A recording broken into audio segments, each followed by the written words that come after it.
Waalaikumsalam warahmatullahi wabarakatuh. Ibu Damar. Saya alhamdulillah. Ibu, hari ini saya mau minta izin mau mewawancara Ibu untuk melengkapi salah satu tugas saya di guru penggerak, yaitu demonstrasi kontekstual. Pertanyaannya seputar penanganan kasus-kasus yang pernah Ibu lakukan di sekolah. Sebelumnya mungkin saya mau meminta Ibu untuk memperkenalkan diri terlebih dahulu. Terima kasih. Perkenalkan, nama saya Cici Kurniasi SPD. Kebetulan saya sebagai kepala sekolah di SDN Sukasari, Kecamatan Cipata, Kabupaten Bandung Barat. Dan saya selama ini menjadi kepala sekolah dari tahun 2022. Terima kasih. Terima kasih Ibu. Langsung saja ya Bu ya, kita ke sesi pertanyaan. Sebelumnya saya mau bertanya, selama Ibu menjadi kepala sekolah, tentunya Ibu pernah mengalami beberapa kasus yang pernah terjadi di sekolah ya Bu, entah itu siswa ataupun murid. Nah, bagaimana nih Bu cara Ibu mengidentifikasi kasus-kasus yang pernah Ibu alami di sekolah, entah itu kasus berupa dilema etika ataupun rujukan moral? Terima kasih ya. Nah, untuk pertanyaan ini mungkin selama saya menjadi kepala sekolah ya, tentu saja baik di sekolah maupun juga kasus itu pasti ada, baik dari diri sendiri maupun dari rekan sejawat ataupun dari guru ataupun dari siswa. Nah, mungkin ada beberapa hal kasus yang saya temui itu diantaranya dari siswa ya.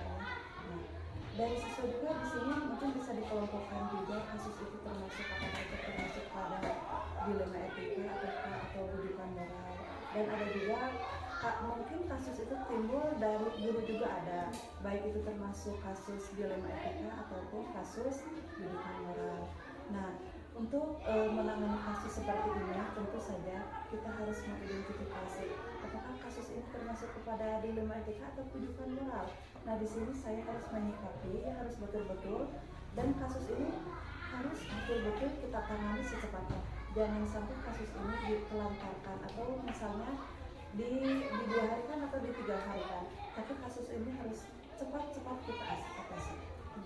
Betul sekali ya Bu, harus mengidentifikasi dulu, jangan sampai kita salah mengambil keputusan. Iya, betul. Untuk pertanyaan berikutnya Bu, bagaimana Ibu menjalankan pengambilan keputusan di sekolah, terutama pada kasus-kasus di mana ada dua kepentingan yang sama-sama benar atau sama-sama mengandung nilai kebajikan? Oh iya. Nah, kalau untuk menghadapi kasus seperti ini, ya sebelumnya memang kita harus mengidentifikasi dulu kasusnya itu. Nah, kalau seandainya kasus itu memang termasuk kepada dilema etika, ya kedua-duanya benar, dan ini yang membuat kita pusing ya, biasanya. Dilema ya Bu.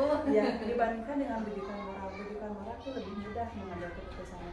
Kalau misalnya keputusan itu termasuk kepada dilema etika, nah kita harus betul-betul memikirkan kepentingan untuk orang lain, untuk semua, jangan sampai semua pihak, jangan sampai kita memikirkan untuk diri sendiri. Seandainya kasus itu sudah teridentifikasi, diselesaikan oleh siapa, kapan waktunya, nah barulah kita harus mencari, oh kasus ini keputusannya itu harus menguntungkan semua pihak. Nah, itu yang saya ambil. Betul, harus bijaksana ya Bu, jadi kepala sekolah itu tidak asal mengambil keputusan yang penting enak di saya terserah orang lain, tapi tidak seperti itu juga ya Bu, harus menguntungkan kedua belah pihak.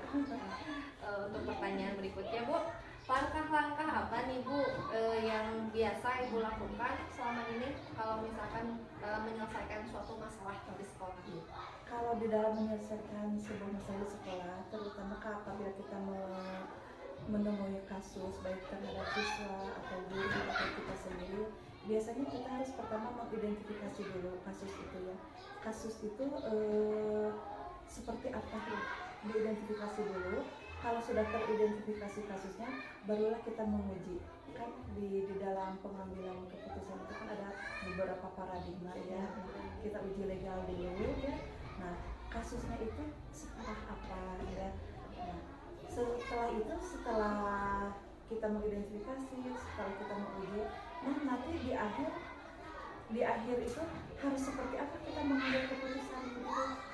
Keputusan itu tentu saja tidak hanya diambil oleh kita sendiri, tapi kita harus bisa melibatkan orang lain. Supaya apa? Supaya keputusan itu diterima oleh semua pihak. Nah itu yang saya lakukan. Ya, karena pasti ya Bu, setiap pengambilan keputusan itu ada hal yang bertentangan ya Bu, entah itu dari pihak sekolah atau dari luar sekolah, makanya perlu adanya sinergi dengan semua pihak ya Bu, semua stakeholder agar mendapat keputusan yang baik untuk semua pihak. Betul sekali. Ya Bu, lalu hal-hal apa saja yang selama ini Ibu anggap efektif dalam pengambilan keputusan pada kasus-kasus dilema etika?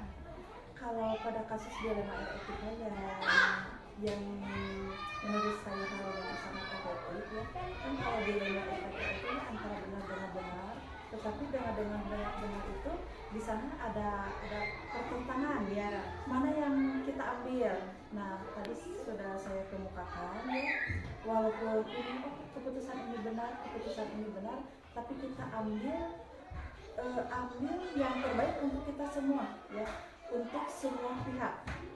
Jangan sampai kita memikirkan hanya diri sendiri ya, tetapi untuk semua pihak.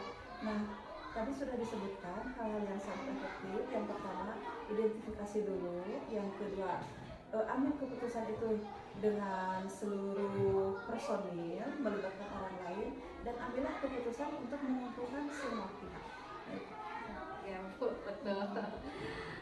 Kemudian Bu, hal-hal apa saja yang selama ini merupakan tantangan Ibu dalam pengambilan suatu keputusan pada kasus-kasus dilema etika? Tentunya kan pasti ada tantangan terberat ya Bu. Tidak mungkin dalam menangani sebuah kasus itu tidak ada tantangannya. Pasti ada. Kira-kira apa Bu? Karena saya alami ya dalam kasus ini ya, tantangan yang terberat begini. Karena dilema etika itu adalah benar melawan benar ya. Jadi ada dua komitmen, ini benar. Mana yang harus kita ambil? Nah, tantangan yang terberat begini. Menurut saya yang benar ini adalah di pihak ini. Tapi kalau saya membeli hidup, ini akan merugikan orang lain. Nah, kalau misalnya orang lain memilih keputusan seperti ini, tentu di sini saya merasa dirugikan. Nah, di dalam posisi ini tentu kita harus legowo ya, Kita harus bisa besar hati. Kita harus betul-betul mencari keputusan mana yang sangat betul-betul ini menguntungkan semua pihak, walaupun kita sendiri yang dirugikan. Ambillah keputusan itu yang betul-betul untuk menguntungkan semua pihak, walaupun keputusan itu merugikan diri kita sendiri, tetapi kedua keputusan ini memang benar gitu. Nah itu tantangan yang terberat. Sulit ya Bu ya, sulit sekali untuk memutuskan suatu keputusan. Jadi saya juga Bu sekarang setelah mempelajari modul ini jadi tahu ternyata sebagai pimpinan di sekolah itu tidak mudah mengambil keputusan ya Bu. Ternyata ada tahapan-tahapannya untuk mengambil keputusan itu dan harus diterima oleh semua pihak, jangan sampai merugikan orang lain. Betul sekali. Nah Bu, apakah Ibu memiliki sebuah jadwal tertentu dalam sebuah penyelesaian kasus dilema etika? Kalau misalkan ada jadwalnya, bentuk prosedurnya itu seperti apa yang Ibu jalankan di sekolah? Kalau mengenai jadwal penyelesaian kasus, terutama di dalam dilema etika, saya rasa tidak ya, karena kasus itu tidak mungkin terjadwalkan. Nah, prinsip saya begini, seandainya di sekolah saya terjadi kasus, itu tidak dijadwalkan kapan penyelesaian kasusnya. Nah, kalau saya berpikir begini ya, di mana ada kasus, nah di sana langsung kita menyelesaikan masalah. Nah, tetapi seandainya kita melihat situasi dan kondisi dulu ya, kalau misalnya pada saat itu situasi tidak memungkinkan, nah baru kita buat jadwal kapan penyelesaian masalahnya. Jadi itu disesuaikan dengan situasi dan kondisi seandainya ada pembuatan jadwal. Tetapi kalau misalnya terjadilah sebuah kasus, tapi pada saat itu masalah bisa diselesaikan, ya saat itu juga bisa diselesaikan. Jadi bisa Ya, diselesaikan hari ya, itu juga ya, tanpa jadi harus disesuaikan menunda. dengan situasi dan kondisi. Lanjut ya Bu ya, pertanyaan menuju akhir. Iya. Adakah seseorang atau faktor-faktor yang selama ini mempermudah atau membantu Ibu pada saat Ibu menyelesaikan sebuah kasus di sekolah, terutama kasus matematika? Oh, tentu saja. Di dalam penyelesaian sebuah kasus, terutama di matematika, tentu saja ini penyelesaiannya tidak oleh sendiri. Ini untuk mempermudah penyelesaian kasus, tentu saja tetapi ini tergantung kasusnya dulu. Seandainya kasus itu bisa diselesaikan oleh saya sendiri, nah saya lakukan sendiri. Tetapi seandainya kasus ini harus kita melibatkan orang lain, maka saya melibatkan orang lain. Tetapi biasanya saya kalau menghadapi sebuah kasus, saya suka melibatkan orang lain supaya untuk mempermudah proses penyelesaian. Karena mungkin ya Bu, dari pendapat-pendapat orang, jadi kita bisa bertukar Iya, pendapat, itu, bertukar ya. pikiran. Siapa tahu pendapat dari salah satu guru atau salah satu keluarga bisa masuk nih Iya, penyelesaiannya betul, di kasus ini. Iya, betul sekali. Ya. Untuk pertanyaan terakhir mungkin Ibu. Iya. Nah, dari semua hal yang tadi telah Ibu sampaikan, yang kita sudah berbincang-bincang ngobrol panjang lebar Ibu terkait cara penanganan kasus di sekolah, terutama di matematika. Tentunya ada pelajaran yang dapat Ibu petik atau semua pihak diambil gitu dari pengalaman pengambil keputusan dilema etika tersebut. Nah, saya mau tahu nih Bu, pengalaman apa dan pembelajaran apa yang bisa Ibu ambil dari penanganan kasus tersebut? Pelajaran yang sangat berharga, terutama untuk diri pribadi yang mengenai penanganan kasus, terutama di dalam kasus dilema etika ini sangat berharga sekali. Ya. Di sini saya selaku kepala sekolah bisa mengambil hikmah dari pembelajaran ini dan kita bisa mengetahui sebagai kepala sekolah hal yang terbaik seperti apa yang harus kita lakukan. Nah, selain itu juga di sini ada hikmah tersendiri ya. Wah, ternyata mengambil keputusan itu tidak semudah apa yang kita pikirkan. Tetapi kita harus betul-betul dari hati, dari pikiran, terus kita harus melihat pikiran orang lain, hati orang lain, jangan sampai merugikan orang lain. Nah, ini adalah hikmah yang terbesar. Kita bisa mendewasakan diri, kita bisa lebih bertanggung jawab dalam mengambil keputusan. Terus keputusan yang kita ambil itu tentu saja harus menguntungkan orang lain, menghargai orang lain. Nah, di sini pembelajaran yang sangat berharga ini adalah mendewasakan diri, terutama untuk diri sendiri. Nah, itu. Iya, betul sekali. Yang banyak sekali pengalaman berharga yang bisa kita peroleh dalam menangani sebuah kasus. Ya, mungkin Ibu, terima kasih atas waktunya. Mohon maaf mengganggu waktu Ibu. Dalam sesi wawancara ini banyak sekali yang bisa saya ambil ya Bu dari pengalaman Ibu. Insya Allah ke depannya mungkin akan saya terapkan. Terima kasih Bu. Assalamualaikum warahmatullahi wabarakatuh. Waalaikumsalam warahmatullahi wabarakatuh.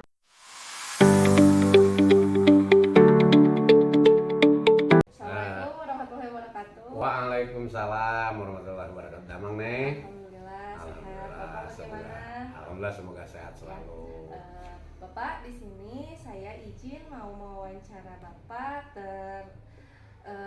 Saya akan mewawancara Bapak untuk memenuhi salah satu tugas saya, demonstrasi konseptual di CGP ini, Pak. Oh iya. Terkait untuk penyelesaian kasus yang pernah Bapak alami di sekolah. Banyak emang, Ya, betul Pak.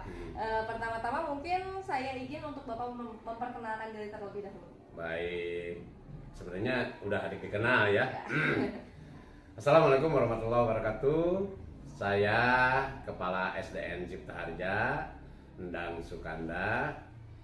Alhamdulillah bertugas di sini dan terima kasih banget nih ada guru kami yang masuk CGP. Alhamdulillah. Mudah-mudahan Allah memberikan kelancaran segala-galanya. Ya, terima kasih. Cukup Bapak. ya kenalannya ya.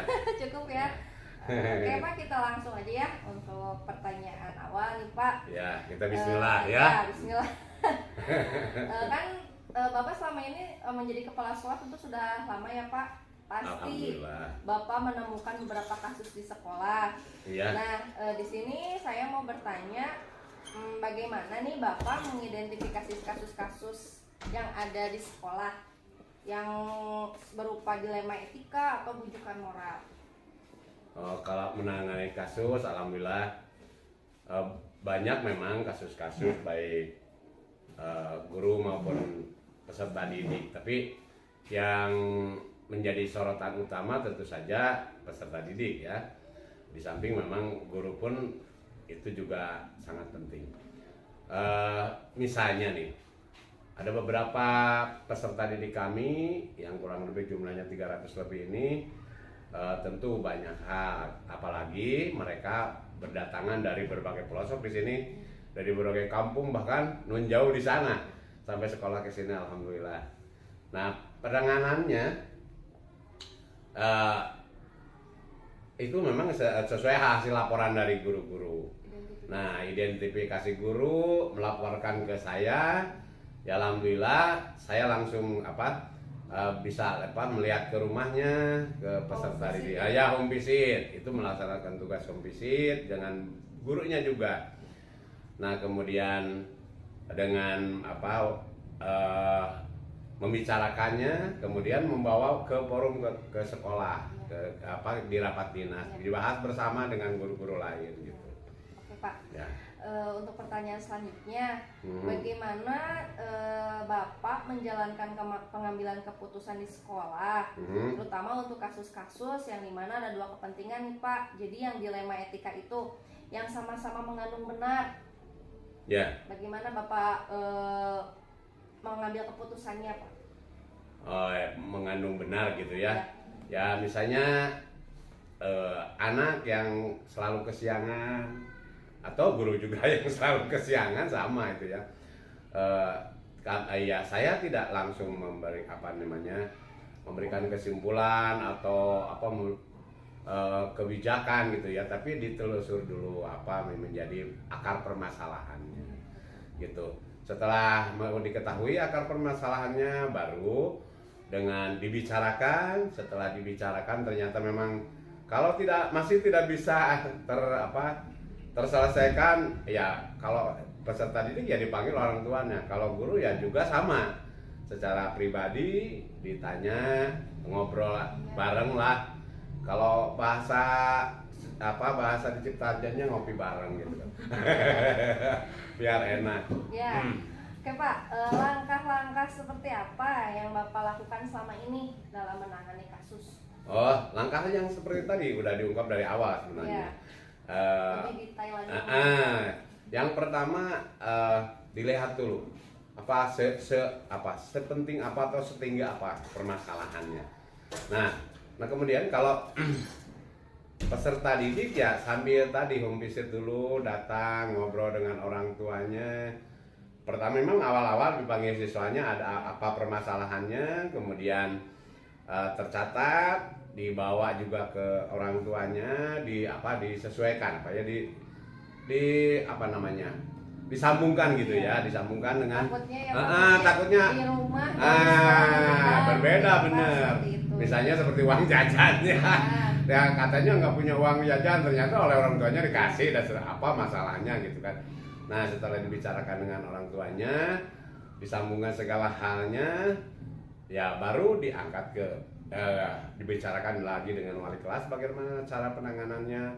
Atau kalau misalnya kasus yang besar tentang peserta didik ya dibawa ke forum sekolah ya. Kami diskusi di sekolah sebab ya saya butuh sekali masukan dari guru-guru untuk bagaimana penanganan yang memang mungkin jauh lebih bagus, yang lebih baik gitu kan.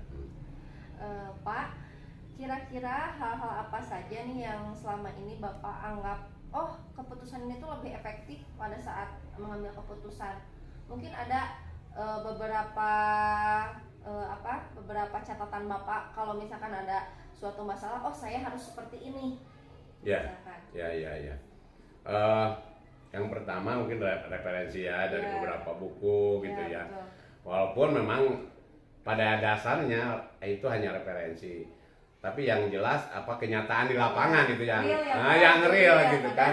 tidak sesuai dengan ekspektasi Belum ya, Pak. tentu juga yang teori Iya. A gitu ya dilaksanakan bisa A juga, tapi harus mungkin ada beberapa hal, banyak cara lain gitu ya penanganan kasus. Nah itu disesuaikan dengan keadaan ya, situasi kondisi, kemudian kalau peserta didik tentu saja dengan keadaan orang tuanya, masyarakatnya, semuanya, termasuk gurunya juga bisa. Semua stakeholder Semua mungkin ya, faktor Pak. dan Ya. stakeholder kami Libatkan. libatkan. Maksudnya supaya ini kebijakan ini tidak berbenturan lah yang Iya, utama. betul. Ini pas gitu ya kebijakan ini. Lalu Pak, pasti ada tantangan mungkin Pak. Wah, Pada saat betul. Bapak mengambil keputusan itu kan pasti ada yang menentang, ada yang menerima, Betul. banyak benturan mungkin ya Pak. Hmm. Nah, kira-kira apa nih tantangan Bapak pada saat mengambil keputusan? Tantangan yang pertama tentu saja datang dari pihak-pihak peserta didik. Kalau peserta didik, kalau guru ya jelas dari individu guru. Dan peserta didik, tantangan dari teman-temannya bisa terjadi, dari gurunya sendiri mungkin, kemudian itu dari orang tuanya juga. Orang tua kan tidak semuanya mendukung juga sih gitu ya. Ada juga yang kekeh gitu ya, bahwa anaknya selalu benar dan seterusnya. Nah itu diantaranya. Terus teman-teman guru juga kan beliau-beliau mereka punya pendapat yang berbeda-beda, apalagi di masyarakat. Kami dekat desa di sini ya, seringkali konsultasi dengan pihak desa, dengan para penyuluh masyarakat, para kepala desa gitu ya, bagaimana sebenarnya sih gitu ya keadaan masyarakat di sini. Jadi itu penanganannya. Nah Pak, apakah ada jadwal tertentu jika Bapak mau, misalkan ini ada kasus, apakah Bapak membuat jadwal tertentu untuk menyelesaikan kasus tersebut, atau misalkan ada kasus kita diskusikan hari itu juga atau terjadwal gitu Pak? Kalau secara signifikan terjadwal enggak, tapi kepala sekolah kan waktunya terbatas-batas gitu ya, banyak hal yang memang harus diselesaikan. Tapi secara mungkin langkah gitu ya. Kalau menurut prosedur ya, secara prosedur memang ya langkah yang pertama kalau peserta didik ke peserta didiknya dipanggil secara pribadi, antara mungkin bapak dengan anak gitu ya, atau kepala sekolah dengan siswanya. Dipanggil bicara enak gitu ya, bicara menyenangkan dengan dia, dengan yang kasus tadi. Kemudian secara pelan-pelan kami mendatangi orang tuanya tentu saja. Kebanyakan juga sih yang siswa di kami itu yang dengan neneknya atau kakeknya, orang tuanya pada di sana gitu ya. Faktor keluarga sangat betul ya Pak, sangat berpengaruh besar dalam sangat penting ya, peserta didik. sangat penting. Di samping tentu saja faktor lain juga tidak kalah gitu ya, misalnya keadaan sekolah kan, keadaan kelasnya, keadaan wali kelasnya juga bisa yang lain, atau pengaruh-pengaruh lain dari di luar, di eksternal ya, itu diantaranya. Jadi tidak terjadwal gitu ya Ya, Pak? akhirnya bahkan ya tidak terjadwal secara terus tanggal sekian orang kesini, enggak Ya. Tapi disesuaikan dengan memang sejauh apa penanganan kasus tersebut harusnya, sampai akhirnya tadi pengambil keputusan dengan berbagai mempertimbangkan berbagai hal gitu. Betul. Karena betul ya Pak, untuk mengambil keputusan itu tidak harus cepat. Betul. Tapi harus ada prosesnya. Nggak usah gerecek lah gitu. Jadi harus ada prosesnya agar tidak merugikan berbagai satu pihak, tapi kita menyelaraskan agar keputusan ini diterima oleh semua pihak. Mungkin seperti itu ya Pak. Diterima dengan senang hati bahkan. Ya, betul. Dengan penjelasan yang terbaik gitu ya. Nah Pak, adakah seseorang atau faktor-faktor yang selama ini mempermudah atau membantu Bapak pada saat mengambil keputusan dalam kasus-kasus tersebut? Kalau seseorang sih, saya secara pribadi tidak mengambil seseorang, tapi karena kami di sini adalah satu keluarga, terutama guru-guru. Itu guru-guru banyak sekali yang mensupport agar kebijakan ini suatu kebijakan menjadi sesuatu yang indah gitu, akhirnya yang menyenangkan gitu ya. Berjalan dengan baik bagaimana mestinya gitu. Betul, ya itu dengan segala pertimbangan tadi bahwa guru-guru itu adalah yang paling utama buat saya gitu ya, dukungan utama. Selain itu juga memang di sini ada komite dan paguyuban, itu pun besar pengaruhnya, sangat membantu, sangat dominan juga ya dalam penyelesaian beberapa kasus gitu. Nih Pak, kita sudah di penghujung nih Pak, ada pertanyaan terakhir nih ya. Ya. Dari semua hal yang tadi sudah Bapak sampaikan, dari apa sih cara penyelesaiannya, faktor-faktornya yang mempersulit dan yang mudah pada saat pengambil keputusan, mungkin ada pembelajaran ya Pak dari berbagai kasus yang pernah Bapak alami. Nah, saya pengen tahu nih pengalaman Bapak, ada pelajaran apa sih yang dapat Bapak ambil atau dapat Bapak petik hikmahnya dalam Bapak mengambil sebuah keputusan? Oh, sebenarnya banyak sih pembelajaran. Yang paling utama adalah kita yang pertama tentu saja tidak tergesa-gesa mengambil suatu keputusan. Harus ya setidaknya mempertimbangkan beberapa aspek, beberapa hal, beberapa faktor sehingga tadi bahwa suatu keputusan itu ya mengenakan atau menyenangkan lah akhirnya. Terus membuatnya lebih baik gitu ya. Tidak bahkan tidak membuat down atau rusak, tapi sebenarnya keputusan yang memang menjadi lebih baik gitu. Beberapa kasus yang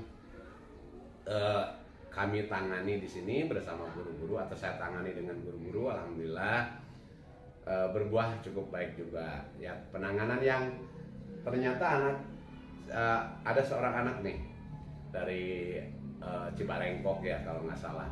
Ya, ternyata setelah disuruh kenapa Firman ini selalu nggak masuk kelas gitu ya, pembelajarannya tertinggal dan sebagainya. Akhirnya setelah disuruh ya seperti tadi ya langkah-langkah prosedur yang tadi, alhamdulillah sekarang dia sudah senang di sekolah yang baru ya, dekat rumahnya, ibunya bisa ditengok tiap waktu karena sakit ya, itu punya gula ya, jadi dia lebih senang karena memang ternyata dekat rumah itu sekolah yang dekat rumah, walaupun di sekolah Islam ya MI gitu ya, tapi dia bisa lebih senang daripada di sini gitu.